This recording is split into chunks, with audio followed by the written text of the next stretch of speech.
E aí, meu povo, tudo bom? Como é que vocês estão? Então vamos lá. Hoje, coligativas, parte finalzinha, essa parte matemática.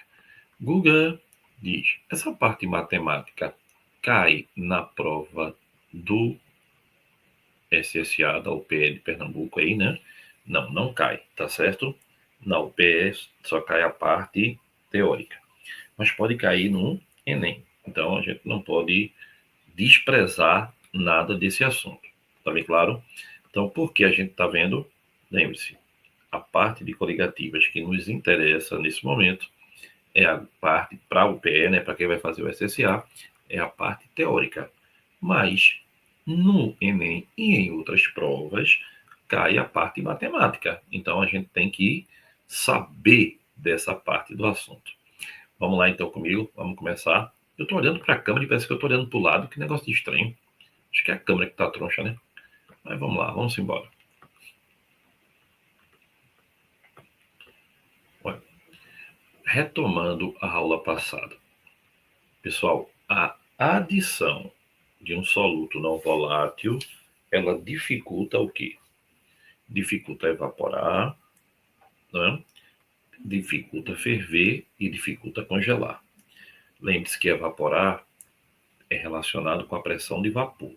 Então, se dificulta evaporar, diminui a pressão de vapor. Isso, se dificultar ferver, aumenta o ponto de ebulição. E dificultar congelar, diminui o ponto de congelamento. Cada uma tem um nome. Diminuir a pressão de vapor é tonometria ou tonoscopia. Diminuir o ponto de. Aumentar o ponto de ebulição é buliometria ou ebulioscopia. E diminuir o ponto de congelamento, criometria ou crioscopia. A gente viu que a tonometria era o quê? O líquido puro, ele evapora facilmente, não é isso? As ligações entre as moléculas vão quebrando e ele vai escapando. Então, o solvente puro, como evapora mais, tem maior pressão de vapor. Quando eu coloco soluto, o soluto é como se ficasse impedindo que ele saísse. Então, o soluto dificulta a evaporação, diminui a pressão de vapor. Quando a ligação é mais fraca, a substância evapora mais facilmente. Éter, álcool e água, a ligação mais fraca é do éter, que é dipolo-dipolo. Então, ela evapora mais fácil do que o álcool e o álcool mais que a água. Quanto mais forte a ligação, maior a dificuldade de evaporar. Ferver já é outro papo. Ferver é quando essa pressão de vapor ela é estimulada pela temperatura e você começa a esquentar, ferver no fogão, na fogueira. Então só vai ferver quando aconteceu o quê? Quando a pressão do líquido ficar igual à pressão da atmosfera naquele local. O solvente puro, ele entra em ebulição mais fácil. O soluto dificulta. Então, se dificulta, tu vai ter que dar mais calor. Se tu vai ter que dar mais calor, aumenta o ponto de ebulição. Aí veio, pessoal, lembre-se que quanto mais soluto você coloca, maior a dificuldade para ferver, para evaporar e, logicamente, também para congelar. A diferença entre o ponto de ebulição da substância pura e da solução, eu chamo de ΔTE, variação ou elevação da temperatura de ebulição. E ela depende da quantidade que eu tenho. Lembre-se que coligativas não interessa a qualidade do soluto, interessa a quantidade do soluto. Então, tudo isso é relacionado com quantidade. Outra coisa é a criometria, né? Quanto mais soluto eu coloco, mais difícil congelar, menor o ponto de congelamento. Aí a gente viu alguns detalhezinhos, né? Como o peixe do Ártico, ele sobrevive numa temperatura tão pequena, sem o gelo se formar dentro do corpo dele, né? É uma proteína anticongelante chamada de glicoproteína, quase não saía. Aí vê bem, lembre-se que a crioscopia a gente vê no dia a dia em vários países, né? Nevou, bota gelo bota sal no gelo para que o gelo não fique pedrado ali, não vire uma capa de vidro, né? Que a pessoa não consegue ficar em pé. Então, para que você tenha uma ideia, quando você coloca e a gente já falou por isso que eu estou passando rápido, né? Quando você coloca soluto, você diminui o ponto de congelamento. Aí eu notei com vocês que ligações mais fracas evapora mais fácil. Quem evapora mais fácil tem maior pressão de vapor, tem menor ponto de ebulição e tem maior ponto de congelamento. Por que isso, Guga? Porque quando o ponto de congelamento é maior, isso quer dizer que a substância está congelando mais facilmente. Certinho? Tudo bem até aí? Aí, pessoal, a gente tem agora uma parte matemática que a gente não pode desprezar desse assunto, tá? Que são chamadas de leis de Raul. Sim, Google, que danada é isso, lei de Raul? A lei de Raul é mostrando para a gente o quanto o soluto é capaz de alterar no ponto de fusão, de ebulição e na pressão de vapor. Ó, vem comigo.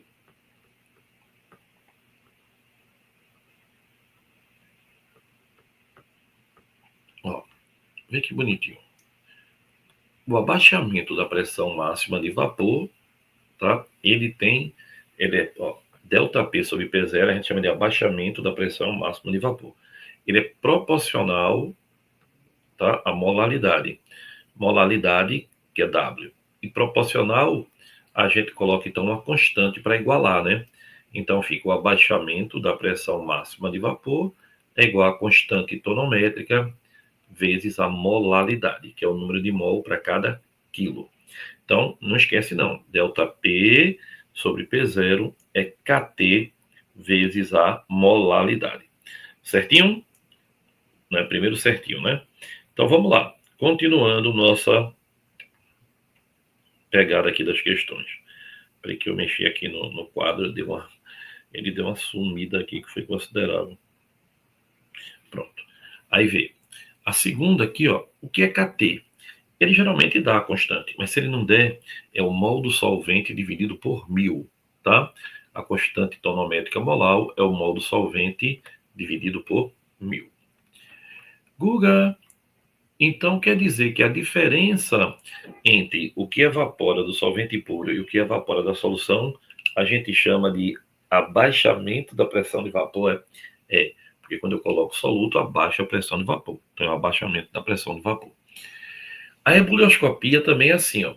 A elevação da temperatura de ebulição é proporcional à quantidade, à molaridade. Então, eu igualo, né, com a constante. Então, o que é isso? A elevação da temperatura de ebulição, que é constante ebuliométrica, e W molaridade. Olha que bonitinho. Quem é KE? A constante é dada, mas você pode calcular. É R, que é a constante universal dos gases, T, que é a temperatura em Kelvin, 1000 vezes o calor latente de vaporização. Pô, eu tenho que decorar isso tudo, né? A gente vai decorar. Então, vê, pessoal. Lembre-se que nas soluções iônicas, tu lembra disso? A solução iônica, o íon quebra. Né? Eles quebram em íons, a estrutura quebra em íons. Ou covalente forma íons. E aí aumenta o número de partículas. Não é isso? Então, as soluções iônicas eu tenho que levar em consideração o fator de Van Toff. Tá? Então, tá aí tudo direitinho. A gente tem a relação. Agora, vê bem. E da crioscopia? É a mesma lógica. A temperatura de congelamento é proporcional à molaridade. ΔTC, Kc vezes molaridade. Kc é a constante, que é a mesma constante. Ó, R, T ao quadrado, só que agora é latente de fusão. E, pessoal, lembre-se, tá? Sempre que for uma solução iônica, a gente tem que elevar essa constante dela com I. Guga, tu pode explicar de novo? Posso. Vamos fugir desse lugar, baby. Vamos lá. Pessoal, preste atenção aqui que é bem legal. Ó. Chegou. Olha, vê bem. Deixa eu colocar aqui uma coisa para vocês que é bem interessante. Deixa eu colocar aqui o quadro com um pano de fundo aqui, meu Deus. Vê. Preste atenção. A gente sabe que existe o quê? Existe tonometria, Existe ebuliometria e existe o quê? Criometria, não é isso? Então, Raul foi o cara que percebeu que ΔP sobre P0 é proporcional à molaridade. Aí tu chega e diz, mas Guga, que danada é ΔP sobre P0? Agora gostei da sua pergunta. ΔP é a variação da pressão. E P0 é a pressão do líquido puro, não é isso?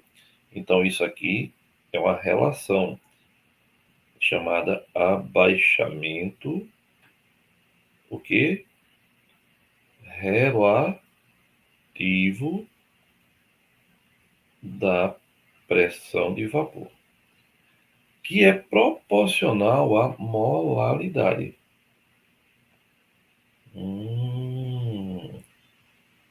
Molaridade, para os que não estão lembrados, é número de mol do soluto pela massa do solvente em que essa massa tem que estar em quilograma, certo? Então, isso é uma proporção e eu quero transformar numa igualdade. Então, quando eu tenho uma proporção e quero transformar numa igualdade, o que é que eu faço? Me diga, vá. Adiciono uma constante. Aí fica ΔP sobre P0 igual a constante tonométrica vezes a molaridade. Guga, e se eu quiser calcular a constante? Veja, a constante tonométrica deve ser dada, como toda constante. Mas ele pode pedir, ele pode estar num dia mal-humorado dele, né? Então vai ser mol do solvente dividido por 1000. Pronto. É isso que é estudado na tonometria. Agora, veja, se eu tiver aqui agora, imagine que eu vou ter agora o quê? Agora eu vou ter a temperatura de ebulição. ΔTE é proporcional à molaridade. O que é que eu estou te dizendo? Quanto mais soluto eu boto, maior o aumento da temperatura de ebulição. Então, o nome disso aqui é o quê? Elevação da temperatura de quê, pessoal? De ebulição. Entendi, Guga. Achei até um pouco legal. É verdade. Então, se é uma proporção, eu vou transformar em uma igualdade. Coloco uma constante, ó. KE vezes molaridade. Pronto. Essa é a fórmula. Guga, e se ele não der KE no dia da prova, se ele tiver mal-humorado? Ele não tá não, pessoal. Mas se ele tiver, aí a gente acha, ó. KE é R T ao quadrado dividido por 1000 vezes o calor latente de vaporização. Resolvemos nossos problemas. Guga, e o congelamento? Como é esse negócio de congelamento, hein? Congelamento é o quê? Quando eu coloco soluto, dificulta congelar. Então é ΔTC. Dificultar congelar não é aumentar o ponto de congelamento. É o quê? Abaixamento do ponto de congelamento. Tá vendo tu? Quanto mais soluto eu coloco, mais baixo fica. Então, pessoal, eu também sei que este abaixamento é proporcional à molaridade. Logo, eu sei que ΔTC é a constante crioscópica, o que é uma criométrica vezes a molaridade. Google, e se ele não der a constante crioscópica? Aí a gente acha RT ao quadrado 1000 vezes o calor latente de fusão. Essa é a pegada. O que talvez você tenha ficado com um pouquinho de dúvida foi quando eu falei se fosse iônica. Porque, vê bem, se eu tiver uma solução com íons, ou seja, uma solução com íons, se ela for iônica ou se for um ácido que ionize, a gente tem, por exemplo, vê, NaCl. Se eu jogar isso aqui na água, vai dar o quê? Na mais, Cl menos. Al2, SO4, 3. Vai dar o quê? 2Al mais 3SO4. E aí, ó, lembra que a gente conversou sobre isso? Se aqui for X, aqui é quanto? X e X. Então a solução com íon virou 2X. Se aqui for X, ó, a proporção, ó, 2x com 3x. Então aqui ela virou o quê? 5x. Esse desdobramento da solução em íons, a gente sabe que é estudado pelo fator de Van Hoff, tá? Por exemplo, quanto é o I aqui? 2. Quanto é o I aqui? 5, né? Que em quantos íons ele se dissociou. Então, esse fator de Van Hoff, representado pela letra I, também pode ser calculado por uma fórmula. 1 alfa Q menos 1. Ah, entendi não. Vem fazer, vamos fazer aqui. Quem é I aqui? 1 alfa. Alfa é o grau de dissociação ou de ionização, tá? Aqui foi 100%, né? Então é quanto? 1. Quantas cargas tem? Uma com uma, 2. 2 menos 1. Então quanto é I? 1 mais 1, que é igual a 2. Era só fazer direto, né? Ah, entendi não. Faz outra aí, Guga. Vou fazer. Quem é I? 1 mais. Quem é alfa? Como dissociou tudo, é 1. Quantas cargas tem? 2 com 3, 5. Menos 1. I é igual a 1 mais 4 vezes 1, 4. Com 1, 5. Por que existe essa fórmula? Porque nem sempre alfa é 100%, como foi aí. Entendeu? Nem sempre alfa vai ser quanto? Vai ser 100%. Então, quando alfa não for 100%, você não pode colocar direto na fórmula como a gente fez. Tranquilo até aí? Posso continuar? Posso fazer agora as questõezinhas? Então, vem comigo.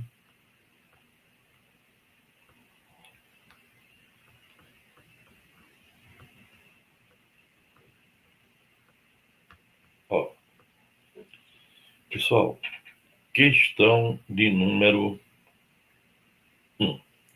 Vê bem. Em países do leste europeu e nórdicos, a adição de etileno glicol, que é um 2-etanodiol à água do radiador de carros, é crucial, principalmente no inverno, para que não ocorra o congelamento do líquido. Na maior parte do Brasil, a preocupação é outra. A adição do etileno glicol tem função de aumentar a temperatura de ebulição, porque é tão quente que é para não ferver, né?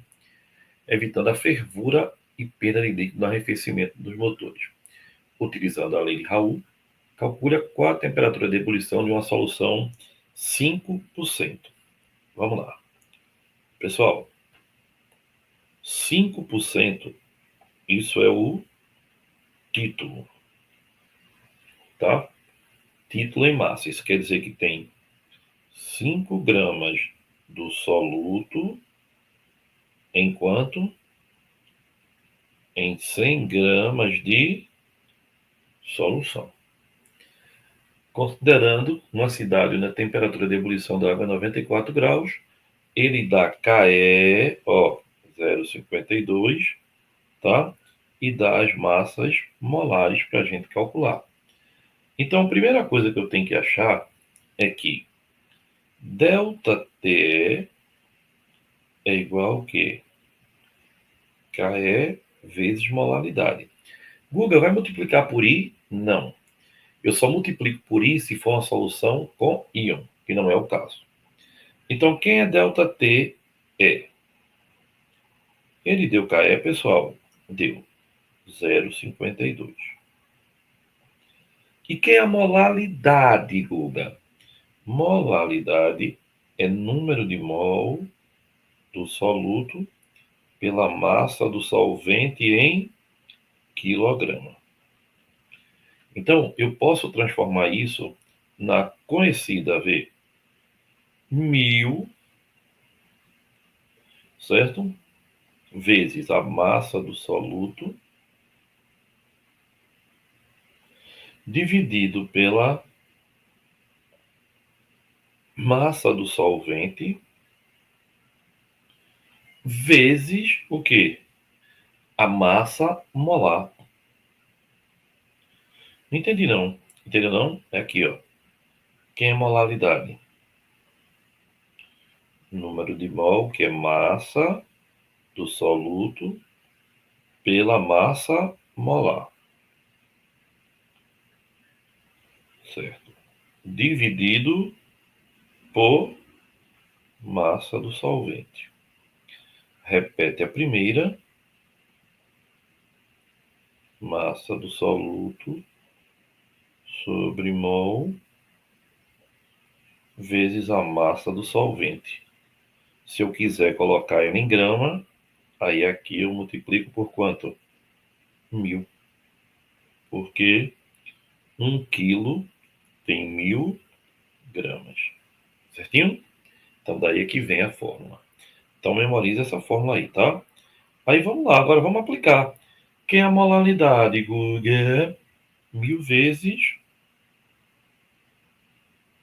a massa do soluto sobre a massa do solvente vezes o mol. O mol de quem? Do etileno glicol, 2-etanodiol. Ó, é esse cara aqui o composto. Se não soubesse, não fazia. Então, a massa molar desse composto dá aproximadamente quanto? 24 dos 2 carbonos, né? Mais 32, mais 6. Dá 12, 3 e 2, 5 e 1, 6. 62 gramas. Pronto. Guga diz, tem duas incógnitas ainda. E agora? Lascou tudo. Como é que a gente vai fazer esse negócio aí? Tu não sabe. Eu sei, sim. Porque, vê, eu tenho 5%, então eu tenho 5 gramas de soluto em 100 gramas de solução. Logo, eu tenho 95 gramas de solvente. Por quê? Porque lembre-se, né? Soluto mais solvente é o que, pessoal? É a solução. Certo? Então, quem é a massa do soluto? 5. Só é substituir. E quem é a massa do solvente? Se o soluto é 5 e a solução é 100, o solvente é 95. Não é legal? Então, vê qual é isso aqui dá quanto. Pessoal, eu fiz antes, tá? Isso aqui dá 0,44. Mas, vê, pelo amor de Deus, se você marcar 0,44, você está morto. Porque a pergunta dele é, calcule a temperatura de ebulição. 0,44 é quanto aumentou. Porque quando eu coloco soluto, aumenta. Então, a ebulição era quanto antes? 94 que ele deu, ó. Mas subiu quanto? 0,44. Aí ficou quanto? 94,44 graus Celsius. Questão bem trabalhosinha, né? Para começar. Vê, deixa eu te dar uma dica que talvez ajude um pouco. Sempre que você pegar uma questão de química, inicialmente, tente trabalhar essa questão. Dá outra olhadinha, tenta fazê-la de novo, que vai te ajudar bastante. Vamos para mais uma? Vamos. Então agora vamos lá. Vamos para a questão 2.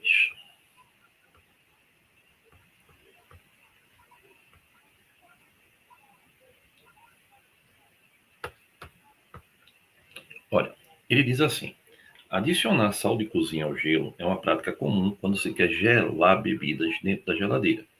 A adição do sal faz com que a temperatura de fusão se torne inferior à da água pura. Ele dá a constante, né, e dá as massas molares, como já é comum.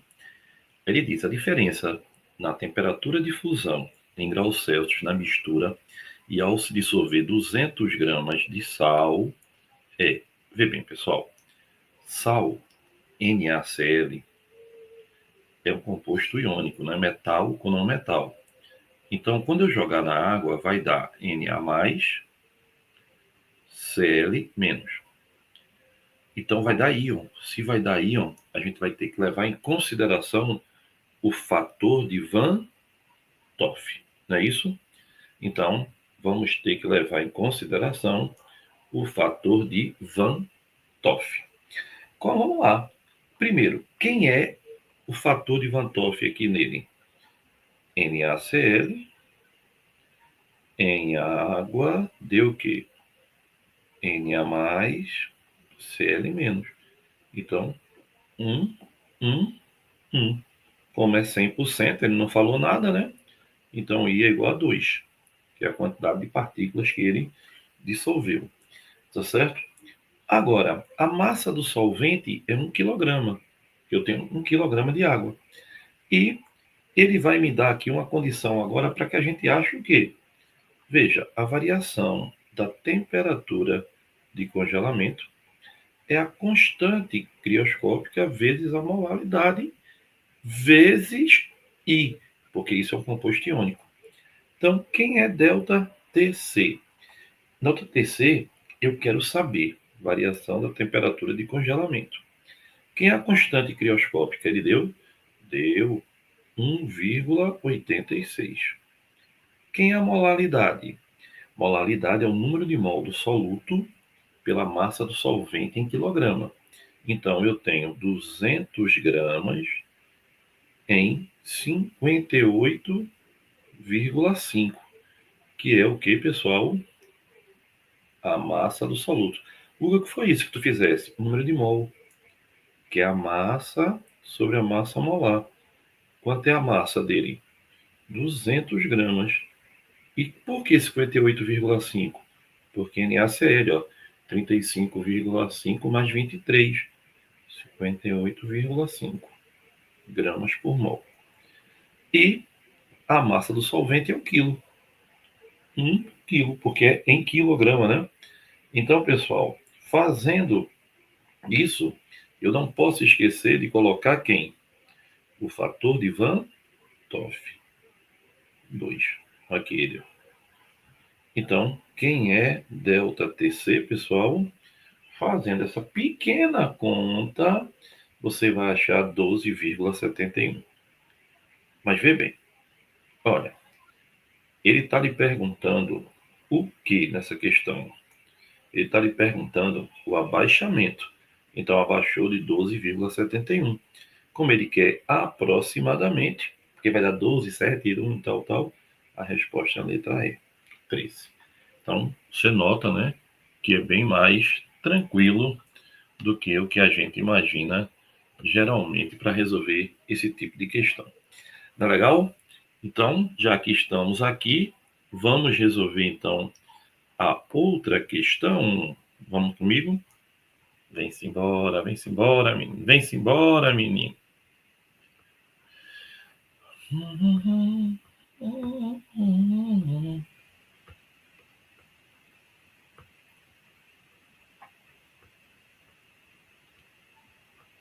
Olha aí.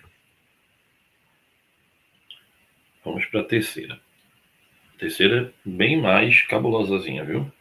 Veja, a terceira ele coloca para a gente assim. Uma solução líquida constituída por dois componentes A e B apresenta comportamento ideal conforme a lei de Raoult. Este tem equilíbrio com seu vapor, utilizando a notação x de A e x de B para respectivas frações de mol de A e de B, pressão de A e de B para respectivas pressões de vapor de A e B, e pressão inicial de A e de B para respectivas pressões de vapor de A e B puro. Então, deixa eu só fazer uma coisa aqui. X de A e de B, fração molar, né? Aí aqui agora. Aqui, ó, pressão dele puro, né? Assinale a opção que apresenta a relação correta para a pressão de vapor de ar em equilíbrio com a solução líquida. Eu particularmente achei essa questão um pouquinho mais chata do que a média, tá? Porque ela exige que a gente tenha um raciocínio meio legalzinho. Vê bem, ó. Deixa eu fazer uma figura aqui, um desenho. Porque o que é que eu vou poder dizer aí? A pressão de vapor de uma substância no estado líquido é a pressão exercida pelo vapor desta substância quando ela entra em equilíbrio. Porque quando ela entra em equilíbrio, você sabe que você vai ter a pressão do líquido, né? Porque o vapor está saturado. Ou seja, deixa eu ser mais claro, ele chegou no seu limite. A partir dali, eu não consigo mais ter vapor. Então, eu não consigo mais que a água continue evaporando. Se ela evaporar, algum vapor volta a ser líquido. Por isso que é um equilíbrio, não é? Para que uma molécula evapore, uma que estava evaporada, ou uma que já evapora, né, tem que voltar para ser líquida com a mesma velocidade. Então, a gente tem esse processo aqui, onde eu vou ter, vê que legal, onde eu vou ter aqui, eu vou ter uma velocidade V1, e aqui eu vou ter uma velocidade V2. Isso aqui são os nossos vapores, tá? Aí, pessoal, quando a gente tiver isso, eu posso lhe garantir que a pressão de vapor de ar, tá certo? Em equilíbrio com a solução, será dada como? Como é que eu vou ter essa pressão de ar? Olha, fração molar de ar é igual ao quê? É igual à pressão de ar pela pressão inicial de ar. Em outras palavras, pessoal, a pressão de ar é o quanto eu tinha no início vezes a fração molar dele, a quantidade dele, não é? Então, se eu tivesse, o que é a pressão de nitrogênio num gás no ar? A pressão de nitrogênio é a pressão total vezes a percentagem ou porcentagem de nitrogênio, que eu chamo de fração molar. Então, se eu tiver a pressão total for 8 e eu tiver 10% de nitrogênio, então quem é a pressão de nitrogênio? Aí eu boto 8 vezes, eu não boto 10%, eu boto 10% é quanto? 0,1. Aí eu acho a pressão dele. Mesma coisa foi o que eu fiz aqui, tá certo? Então, com isso, a gente vai ter na nossa respostinha da pressão parcial, a resposta vai ser x de A vezes a pressão inicial de A, letra D. Só para deixar isso bem claro, imagine que eu tivesse aqui um sistema. Esse sistema tivesse A e B. Eu tivesse 30% de A e 70% de B. E a pressão total fosse 20 atm. Quem seria a pressão de A? Seria a pressão total vezes 0,2. Então, quem é a pressão de A aqui? É a pressão total do solvente puro vezes a parte dele, né? Ou seja, quanto do solvente puro seria ele. Então, questão mais para interessantezinha, né? Mais teórica do que prática. Concorda comigo? Então, vamos lá. Querem fazer outra ainda? Vamos fazer outra, bora. Vamos fazer a 4.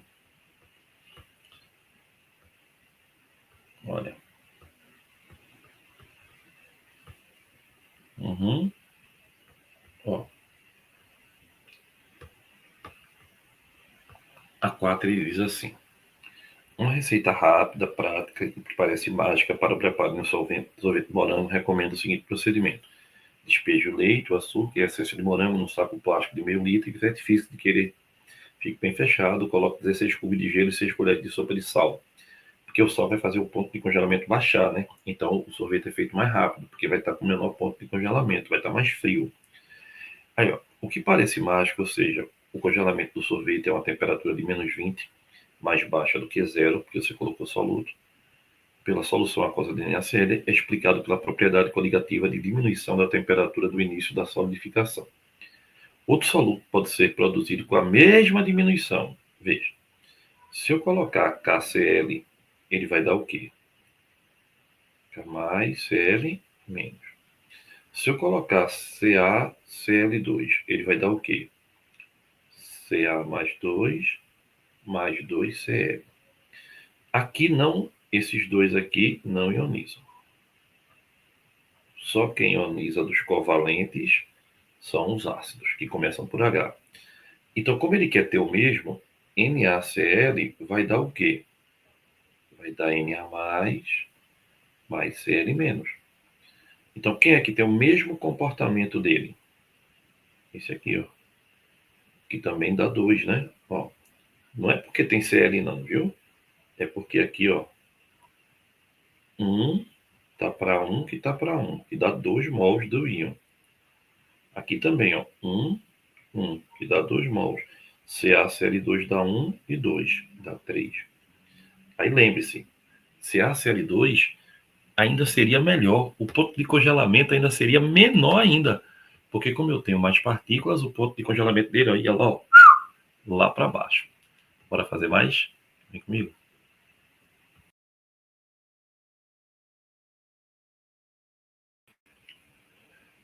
Pronto, pessoal. E agora a gente vai falar o quê? A gente agora vai falar exatamente sobre osmose. Vê bem, lembra, antes de qualquer coisa, deixa eu falar um pouco para você. Tu lembra o que é osmose? Sim, osmose é o movimento do solvente, geralmente é água, tá? Através de uma membrana o quê? Semipermeável. Mas, Guga, o que é uma membrana semipermeável? É a que deixa passar moléculas bem pequenininhas, ou seja, passa o solvente e barra o soluto. Ela diz, opa, soluto, volta, volta, volta. Aqui não dá para tu não.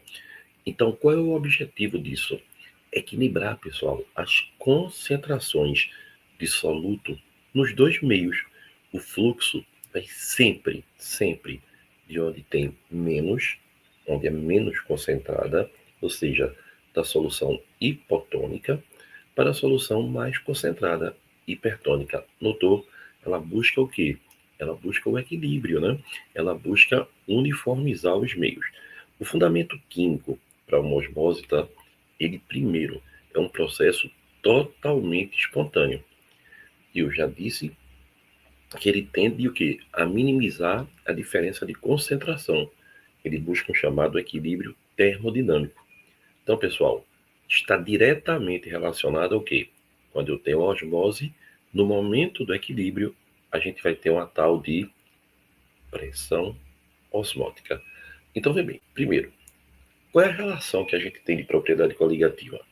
A gente viu que a tonoscopia diminui a pressão de vapor, evapora menos. A ebulioscopia aumenta o ponto de ebulição, fica mais difícil de ferver. A gente viu que a crioscopia diminui o ponto de congelamento, fica mais difícil de congelar. E agora a gente vai ter também a pressão osmótica, que é bem interessante. Então agora vamos começar uma por uma. Vem comigo. Vem, vem, vem fazer parte desse cordão. Recife tem um lugar para você dentro do coração. Oxê, o que aconteceu aqui? Vamos embora?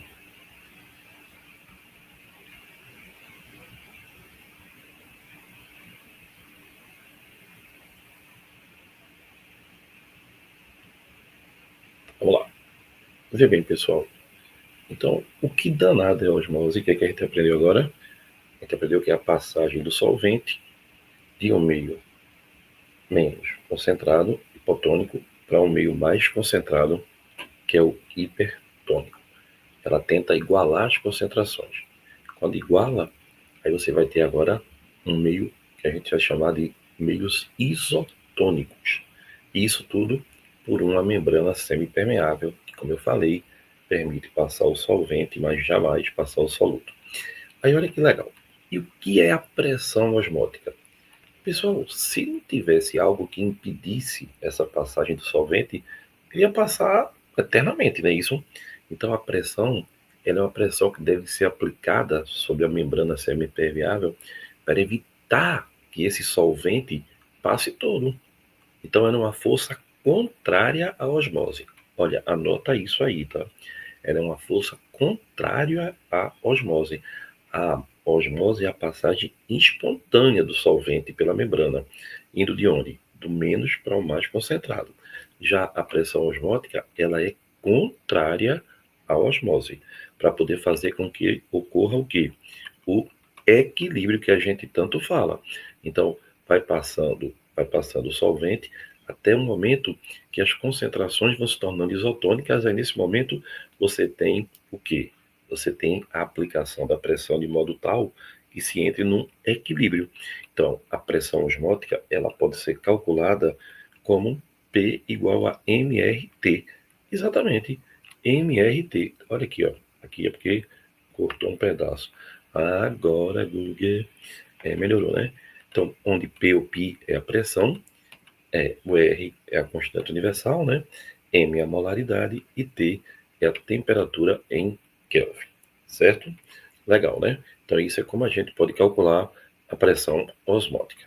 Aí vê bem, antes de falar da osmose reversa, eu acho que você aí em casa deve estar se perguntando assim: Guga, diz, por que podemos calcular, né, a pressão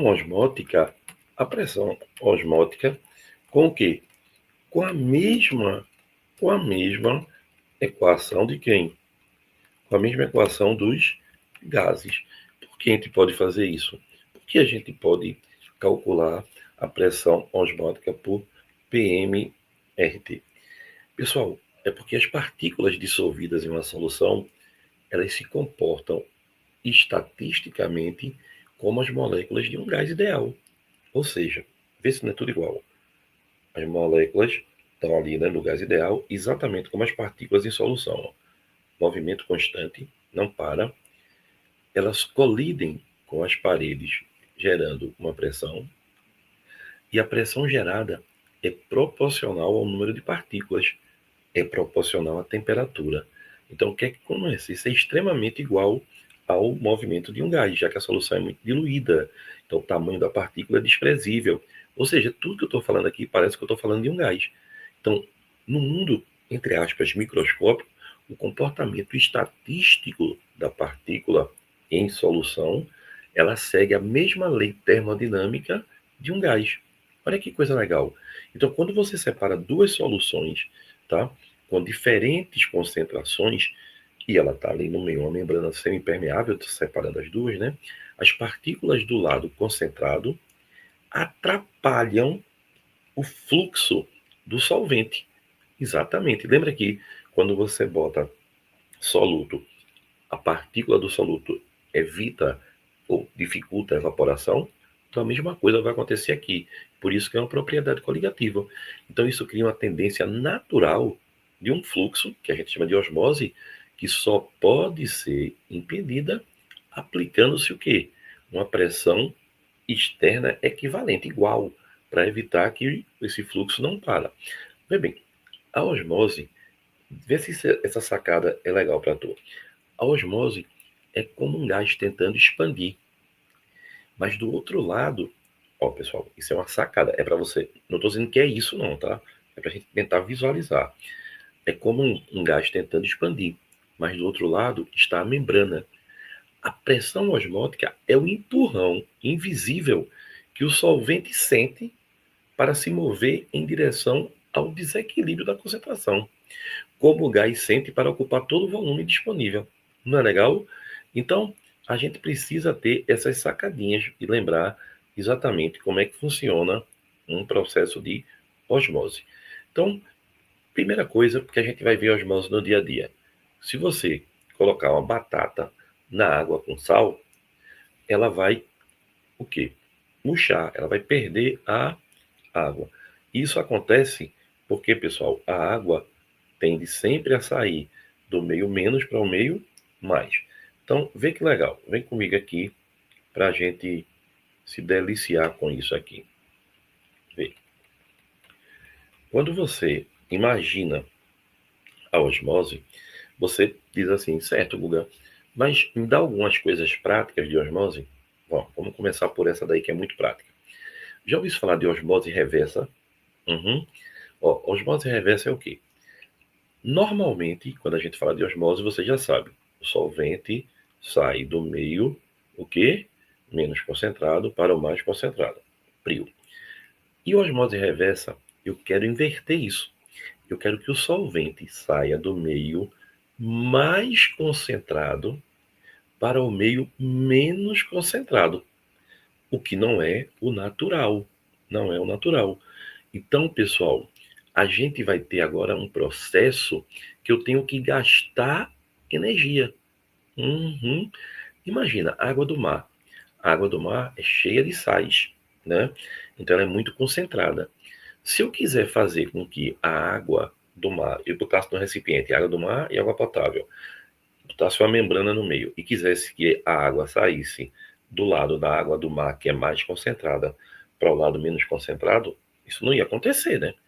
Então, eu tenho que dar uma força, uma pressão contrária à osmose, porque o normal da osmose é sair do meio menos para o meio mais. Então, eu quero inverter. Esse processo gasta-se energia. E isso é chamado de osmose reversa. Então, pessoal, é uma maneira de, por exemplo, purificar a água, tá certo? É uma maneira muito útil na medicina, na fabricação de insumos médicos. E não esquece, eu vou aplicar uma pressão no lado hipertônico, tá certo? Para fazer com que o solvente, no caso a água, saia do lado mais concentrado para o menos concentrado, o que teria processo de osmose reversa. Então, se a osmose é o quê? Lembre, a osmose é passar do lado menos para o lado mais, através da membrana semipermeável. Diferente da difusão. Difusão o quê? Difusão é a passagem do soluto, tá certo? Osmose é a passagem do solvente, tá legal? Outro detalhe fundamental. Quando você fala de osmose, lembra que eu falei da batata agorinha? Imagine que eu coloco uma solução 0,15 molar de cloreto de sódio, tá? Então ela possui a mesma pressão osmótica das células humanas, que é 0,15 mol por litro. Então nessa solução, a célula nem ganha, nem perde água. Ela é isotônica. Legal? Agora, imagine que a gente faz o quê? Eu tenho a ideia mirabolante de colocar, tá certo? Uma célula humana, no caso aí, tu colocou a uma hemácia, né? De concentração menor. A solução tem uma concentração menor do que a célula humana. Então eu coloquei ela num lugar onde a célula é hipertônica. A célula humana é hipertônica. Como ela é hipertônica, ela vai ganhar água. Então ela vai o quê? Inchar. Até que ela, pum, quebra. Ela sofre hemólise ou plasmoptise. Então não pode, né? Aí agora eu vou ter outra ideia para fazer outra prática. Vou colocar no local onde a célula tem a concentração menor do que o meio externo. Meu amigo, ela vai perder água, então ela vai ficar murcha, vai ficar crenada, que você estuda em biologia. Então, pessoal, se vai ser médico, você não pode passar um medicamento intravenoso que a pressão, que a concentração seja muito diferente. Senão você vai ter problemas sérios com o quê? Com a osmose e o cara vai morrer. Então tem que estar sempre no lado hipotônico, perde água. Hipertônico, o que é que acontece? Se ela for hipertônica, ela explode. Então ela tem que estar sempre no meio isotônico, tá? Aí, pessoal, aqui tem, sim, a questão da batata. Se você colocou a batata e o meio externo meio externo, tá certo? É mais concentrado, a batata tende a murchar. Você pega uma cenoura, coloca ela no meio hipotônico, ela começa a ganhar água, então ela aumenta de tamanho. Então veja, isso cai em vez de coar, cai. A osmose é um processo espontâneo em que ocorre em todos os organismos vivos e é essencial à manutenção da vida. Uma solução 0,15 mol por litro de cloreto de sódio possui a mesma pressão das soluções presentes nas células humanas. A imensão de uma célula humana em uma solução 0,20 mol de NaCl, vê, eu estou colocando a célula humana no lugar o quê? Onde ela está hipotônica e o meio está hipertônico. Então ela vai tender ao quê? Ela vai tender a perder água. Então, a absorção de íons sódios sobre a superfície da célula, difusão rápida dos íons sódios, diminuição da concentração das soluções presentes na célula, transferências de íons de sódio da célula para a solução, ou transferência de moléculas de água do interior da célula para a solução. Logicamente, né, pessoal? A gente vai ter a transferência de moléculas de água do interior da célula para a solução. Por que isso? Porque a célula ela está no lugar hipertônico. Ela é hipotônica, então ela vai perder água. Ela perde água. Ficou aqui meio caidinho, né? Porque ficou na hora, mas está aqui. Ela é o que? Ela perde água. Então ela vai ficando murchinha, murchinha, murchinha, murchinha, murchinha, até crenar. Então, olha que coisa interessante para a gente analisar no dia a dia. Pô, Guga, e cai no Enem, é? Cai, pessoal. Cai no Enem e cai valendo, viu? E cai valendo. Então, ó, faz mais aí para a gente ver. Bora, vamos fazer? Ó, vê bem. Deixa eu pegar aqui mais uma questãozinha para a gente se deliciar. Vamos lá, vamos lá. Cadê você? Para, pa, pa, pa.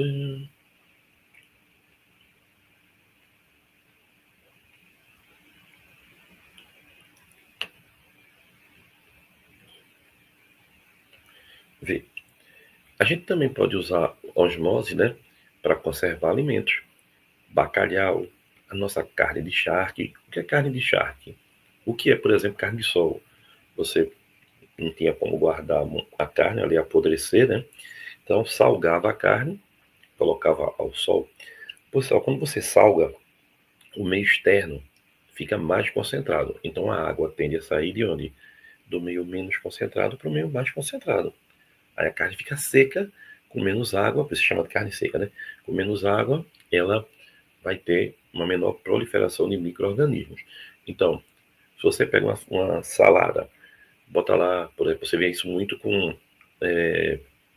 quando você tem uma folha na salada, né? Se você botar vinagre, o meio externo fica mais concentrado. Então, as folhas perdem água, ficam todas murchinhas. Então, isso é um uso da osmose, que é bem legal, né? Aí ele bota aqui, ó, a cal, cuja suspensão em água é muito usada como tinta de baixo custo, dá uma tonalidade branca aos troncos de árvores. Essa é uma prática muito comum em praças públicas e locais privados, geralmente usadas para combater a proliferação de parasitas. Essa aplicação, também chamada de caiação, gera um problema. Elimina micro-organismos benéficos para a árvore. A destruição do microambiente no tronco da árvore pintada com cal é devido ao processo de quê? Pessoal, vê, o meio externo pintado com cal, né, que é um óxido, vai ficar mais concentrado. Se ele vai ficar mais concentrado, ele vai puxar água, né? Então, vai ter uma osmose. A cal retira a água do ambiente. Aí, ó, ela torna, né, tirou a água, você mata micro-organismo. Você mata porque eles não vão ter como sobreviver sem água. Só que mata o que é bem e mata o que é mal. Então, não pinte a árvore de branco, faz mal, tá? Então, ainda sobre a osmose reversa, eu queria falar uma coisinha para a gente entender bem que isso é o que mais se pede em prova de vestibulares, tá, os exames aí pelo mundo afora, porque ele é muito utilizado, né? Então ele diz aí, ó, em regiões desérticas, a obtenção de água potável não pode depender apenas da precipitação, da chuva. Nesse sentido, portanto, sistemas para dessalinizar e a osmose reversa tem sido uma solução. Alguns desses sistemas consistem basicamente em duas câmaras, uma contendo água doce e a outra contendo água salgada. separadas por uma membrana semipermeável. Aplicando-se a pressão na câmara com água salgada, a água pura é forçada a passar através da membrana para a câmara contendo água doce, contrária, né, ao movimento normal. Esse processo descrito na purificação é denominado de osmose reversa, que a gente já sabia. Aí vê bem, vem cá comigo para a gente conversar mais um pouquinho sobre osmose reversa. Vê bem. Lembre-se, osmose reversa é você fazer o quê? É você forçar que o solvente, no caso a água, né, passe da solução mais concentrada para menos concentrada. Então você tem que o quê? Primeiro, aplicar uma pressão superior à pressão osmótica. A membrana deixa passar só a água, retendo sal, retendo metal, vírus, agrotóxico, tem tudo. Isso é um processo de purificação. Então o resultado é água pura, tá? Agora, pessoal, vê bem. Só para tu ter uma ideia, para dessalinizar a água do mar, que é 35 gramas por litro, mais ou menos, né, a concentração de sal, é necessário aplicar uma pressão de 27 atm. Então, é um processo caro. Para tu ter uma ideia, a NASA, ela recupera a água da urina e do suor via osmose reversa. Sabia disso? Os soldados usam kits portáteis em guerra, né, para transformar a água da lama em água potável. Interessante. Olha, as unidades móveis da ONU, Cruz Vermelha, tal, para desastres naturais, quando acontecem esses problemas seríssimos, né? Não tem água potável, eles fazem osmose reversa do que lá estiver. Tem um tal de energia azul, uma tal de energia azul. Em alguns países, eles usam a diferença entre a água doce e a salgada para gerar energia elétrica através de osmose. É uma energia limpa, né?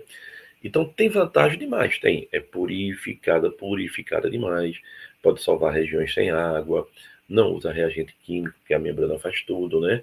É, você pode usar numa escala enorme, né, para usar em casa, as usinas e tudo mais, mas tem uma desvantagem. Primeiro que para ter essa pressão toda, gasta-se muita energia. Outra, fica sal do outro lado. Então, chama-se de salmúria tóxica.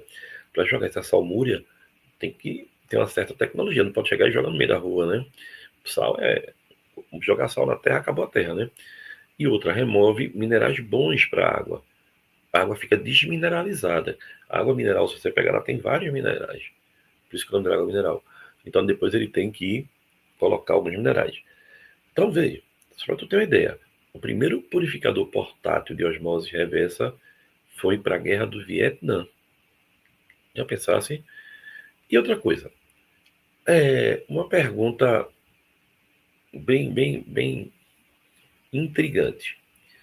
Porque eu estava vendo aula de biologia, né? Aqui, sou curioso.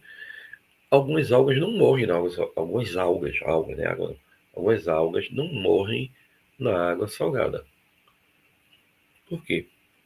Exatamente, porque ela acumula solutos dentro dela para equilibrar a osmose. Vê que negócio da pitonga, pessoal.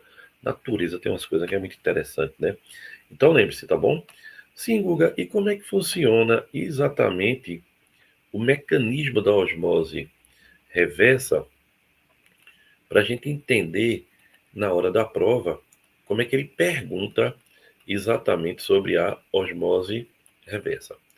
Vê, pessoal, lembre-se, a osmose reversa, ela tem que fazer o quê?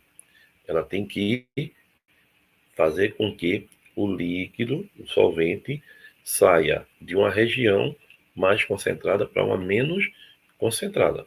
Então, ela tem que ter o quê? Se eu lhe perguntar, os movimentos de água através da membrana vai ser controlado pela pressão osmótica e pela pressão que você está aplicando. Posso chamar de pressão mecânica.